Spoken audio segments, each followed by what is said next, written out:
All right, so we're with Lou Hinkley from Daedalus Audio. He's out on the left coast. I'm on the right coast of the sandbox. We're going to have a little chat here about what's going on. And just a really quick, Lou, for people who don't know you, I mean, I've known you for probably 8 years or 7 or 8 years with Capital Right. Audio Fest. You've been to practically every Capital Audio Fest that I can remember. You make very fine speakers. But your background, you were a musician for many years, and quickly go through that in the history to when you launched your first speaker in 2002. Oh, well, it just actually I've been a musician all my life and a woodworker and such. But in 1992, when I started the company, I had just decided to pull it together. There was a niche in the professional industry for needing to have speakers for acoustic instrument amplification, which is becoming very popular at that point. So I just jumped in, both feet, bam, and that's been it since almost 30 years now. And then it was 10 years after that beginning of just doing the pro stuff, those monitors and I was doing had evolved to the point where people were going, you really should transfer this technology and move into home audio. And so in 2002, we did that and started with the original Daedalus, the DA1 speakers, which were, pretty popular. And then we've just evolved that to a level that I had never dreamed it would attain. They're not bad speakers now. They're pretty darn good.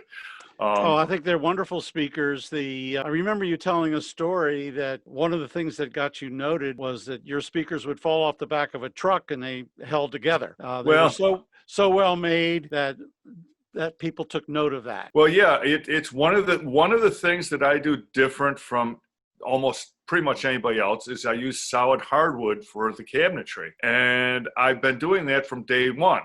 So my professional speakers were made out of solid hardwood dovetail joints, and they've toured all over the world.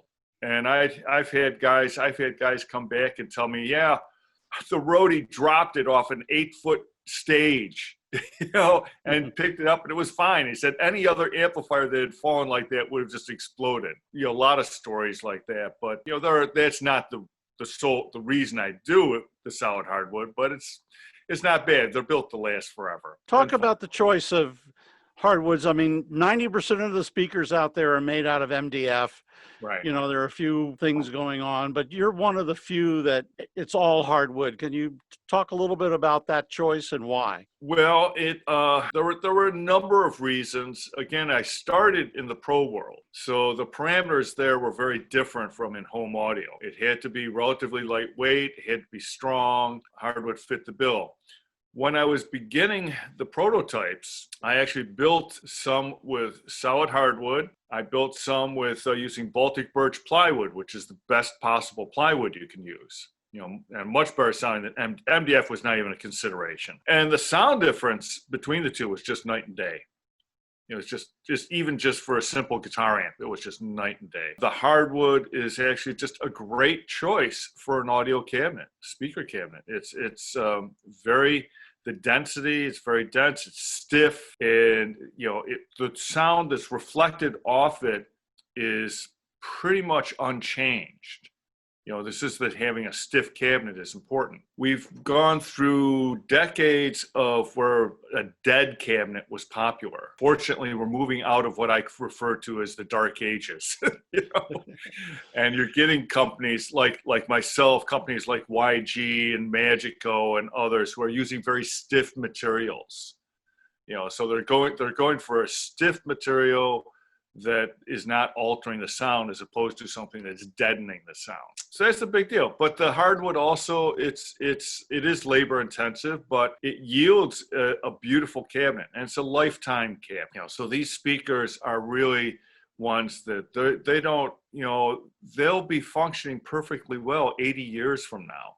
The picture behind me is from Expona 2019. You can see, I believe those are the Apollo 11s.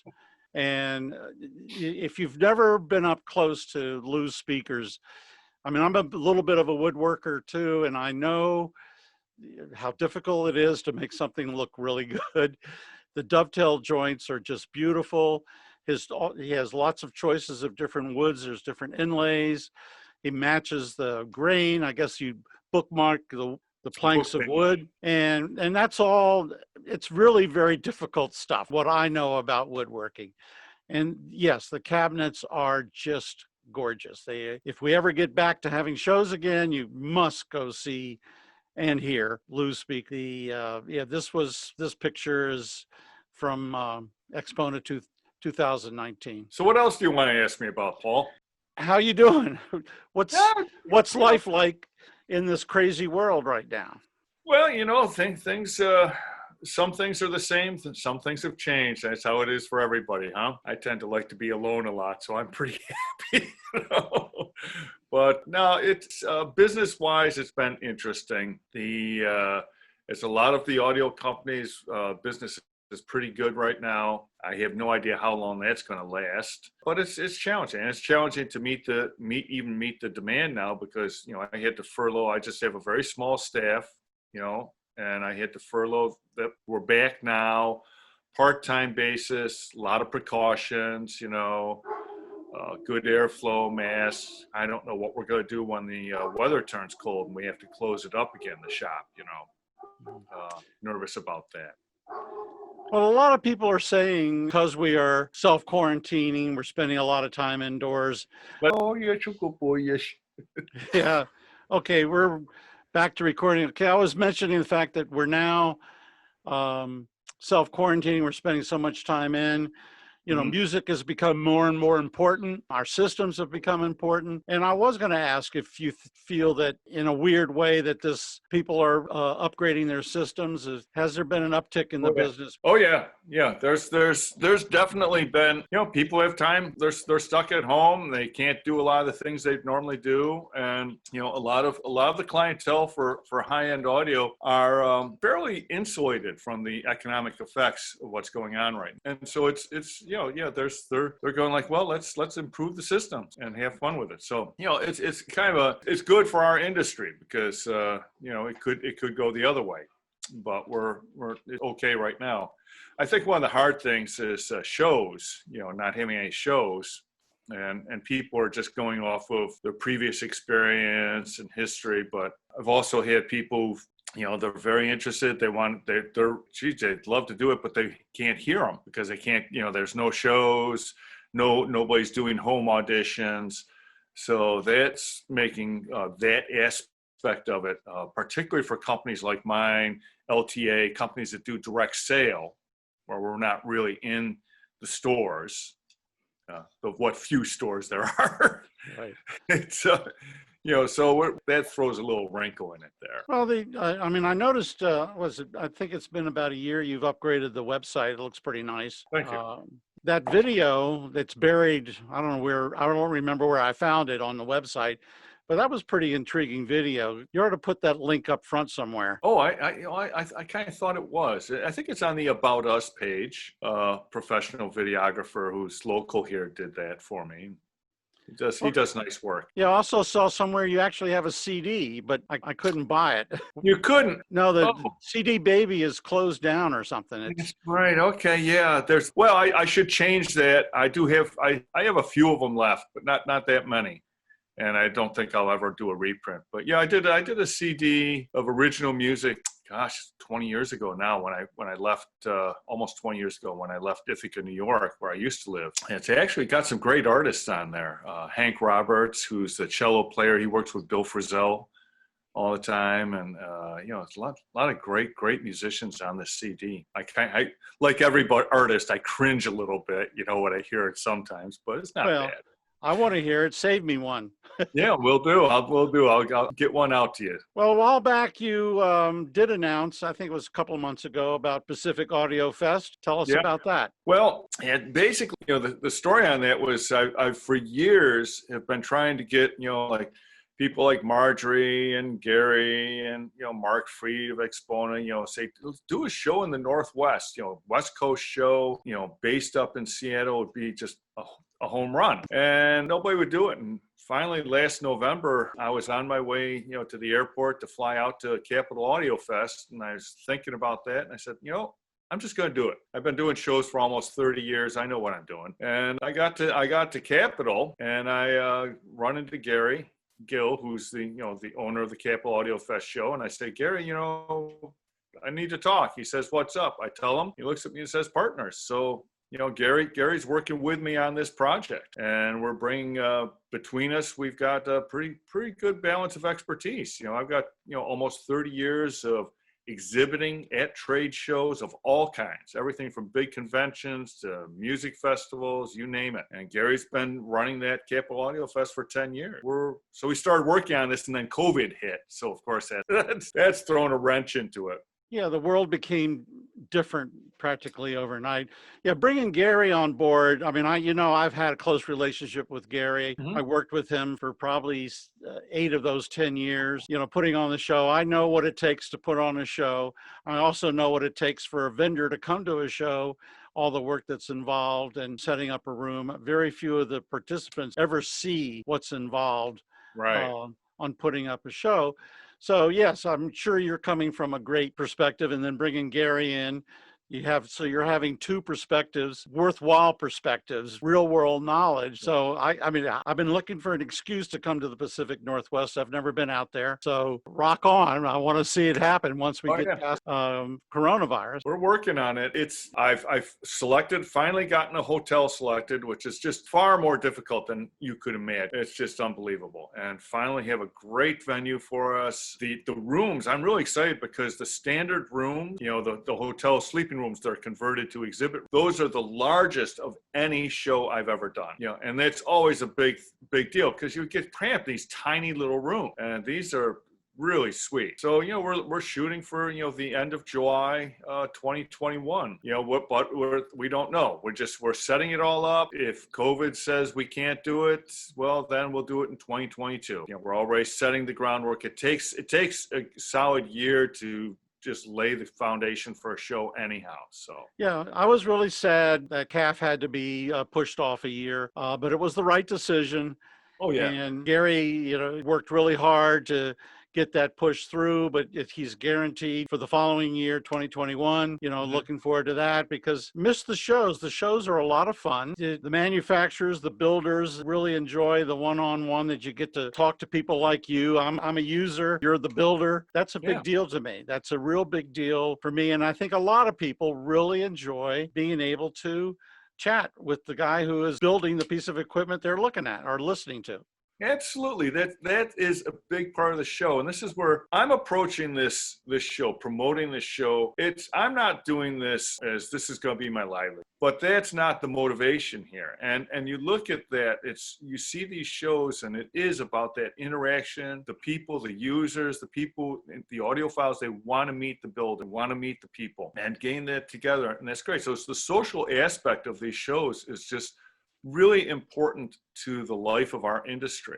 Everything has changed. 30 years ago, the social aspect in audio happened in the showrooms in the different stores around the country. And well, most of them are gone now, and the ethic has changed there. So it's really shows are where it happens. And there's no other way. People talk about virtual shows and that. And I think it's great to have these interviews with manufacturers that helps fill some of that void, but you really can't replace actually sitting down and listening to the equipment. There's no other way of doing it other than actually being there. So we're just all trying to work towards that.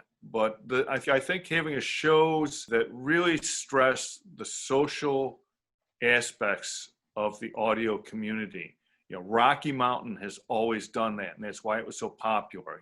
Capital Audio Fest has done that. I think when Richard Beers was alive, he managed to do that. He really stressed that. You care, and that's really the focus here with Pacific Audio to make this. This is about, for me, it's kind of a legacy, and I want to create something that's going to be a legacy that's going to help the community, the audiophile community, come together.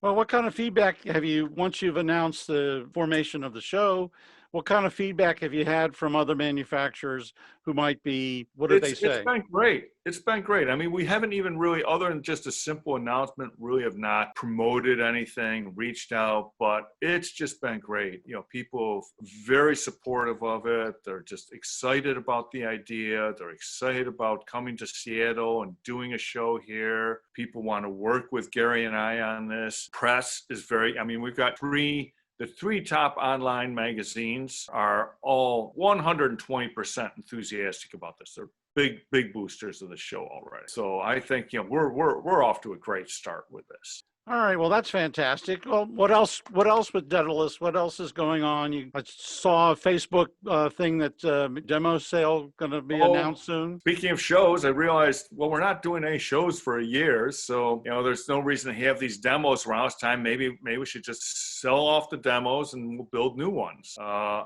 never do that. I mean, I think about 6 or 8 years ago, I sold some demo speakers at a show for a big discount, and afterwards realized that was a mistake. Yeah, because we don't have a margin on building these to speak of. But, you know, it's like, yeah, there's nothing coming up.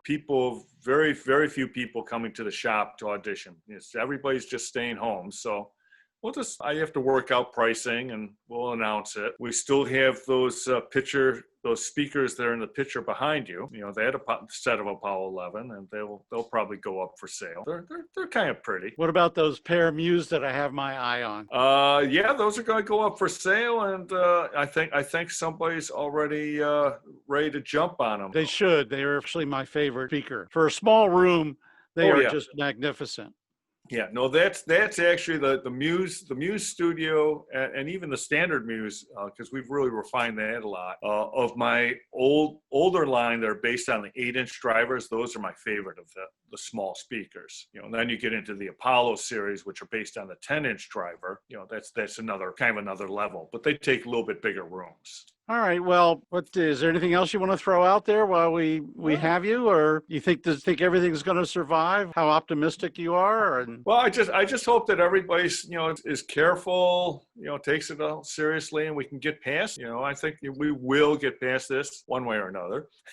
But we just have to get past it. People in the audio world, I think people have been pretty patient and forgiving about everything. And we just want everybody to be healthy, get to the other side of this. It may take time. It may take a year or two. How's the state of Washington doing? I mean, Maryland here is in pretty good shape. Our numbers are very low. So how's the state of Washington doing? Well, it's where you are. On the western side, where most of the population is, we're actually doing pretty well. People are being really good about wearing masks. The eastern side of the mountain, you know, they're a little bit more resistant to following safety protocols, and so the governor has had enact some somewhat draconian policies there about mask wearing. But overall, we're doing pretty well in Washington, and considering that we were where it kind of started. Right. And, we were number one in something you don't want to be number one in for a long time, and we've conquered that. We're doing really very well. Oh, that's super. Glad to hear that. Very nervous about what's going on in the South, creeping back up here because we're in good shape in Maryland, but right. But people here I was out and about this morning doing some errands. People do wear masks. There doesn't seem to be that many problems that you see on the news about. Yeah, well, you know, I hate stoplights and stop signs. I'm just going to go through them anyhow. It's a free country, right? Right. Yeah. All right, Lou. All right. This has been good, Lou. You look good. Glad to see you. Beautiful home there. Yeah. We're fortunate living here in beautiful state, Washington. Yeah. Can't wait to come visit and see the show and see the Northwest. I mean, I've been to California numerous times, but never the Northwest. Oh, that's different. Well, one reason we're doing the show at that time in late July is when the rest of the country is just hot and uncomfortable. It's about 75 degrees, no humidity, a nice ocean breeze. You know, it's pretty hard to beat. So yeah, and we're sitting at 90, 95 today, and probably the same amount of humidity here that's Mid-Atlantic summertime. That's the way it's like. I mean, if you remember the first couple of years, Capital Audio Fest was in July and August. You remember what that was like, but it'll be over soon. And hopefully next February, we'll be back down in Florida. And that was always a nice trip. Okay, Lou, this is really good. Thank you very much. Well, it's been fun, Paul. Yep. And thank you again. This is really great. You have a great day. Stay healthy. You too. Bye-bye.